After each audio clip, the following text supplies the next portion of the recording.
महाभारत का युद्ध समाप्त हो चुका था।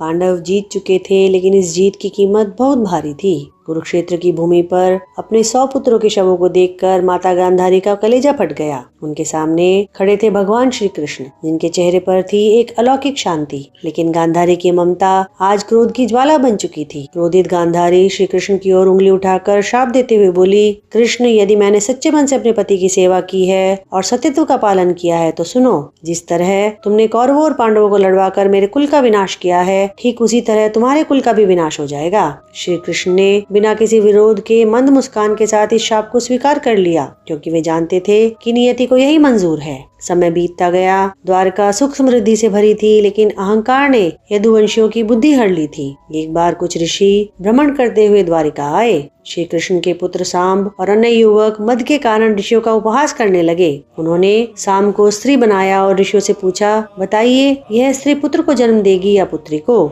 ऋषियों ने अपने ध्यान के द्वारा उनकी दुष्टता को समझकर क्रोध में आकर शाप दिया, यह न पुत्र को जन्म देगी न पुत्री को, बल्कि एक मूसल को जन्म देगी जो तुम्हारे समूल विनाश का कारण बनेगा। वे युवक शाप सुनकर डर गए और शाप से मुक्ति का उपाय सोचने लगे। डर के मारे यदुवंशियों ने सांब के पेट से बंधे मूसल को पीसकर समुद्र में फेंक दिया, लेकिन वो चूरा समुद्र तट पर एरका नाम की जहरीली घास बनकर उग गया। महाभारत युद्ध के 36 साल बाद यादव प्रभास तीर्थ पर एकत्रित हुए। वहाँ मदिरा के नशे में छोटी सी बहस खूनी संघर्ष में बदल गई। उन्होंने उसी एरका घास को उखाड़कर एक दूसरे पर हमला कर दिया, जो मूसल के प्रभाव से वज्र जैसी बन चुकी थी। देखते ही देखते श्री कृष्ण के पुत्रों सहित पूरा यदुवंश समाप्त हो गया। अपने कुल का विनाश देखकर बलराम जी ने योग समाधि के द्वारा देह त्याग दी। अब श्री कृष्ण अकेले थे। वे गांधारी के शाप को पूरा करने के लिए जंगल में एक पीपल के पेड़ के नीचे लेट गए। तभी जरा नाम के एक शिकारी ने श्री कृष्ण के पैर के चमकते हुए तलवे को मृग की आंख समझकर विषैला बाण चला दिया। वह बाण सीधा प्रभु के पैर में जा लगा। शिकारी जब पास आया तो भगवान को देखकर रोने लगा, लेकिन श्री कृष्ण ने उसे सांत्वना दी और अपनी मानव लीला समाप्त कर बैकुंठ लौट गए। इस तरह गांधारी का शाप और ऋषियों की वाणी सत्य साबित हुई।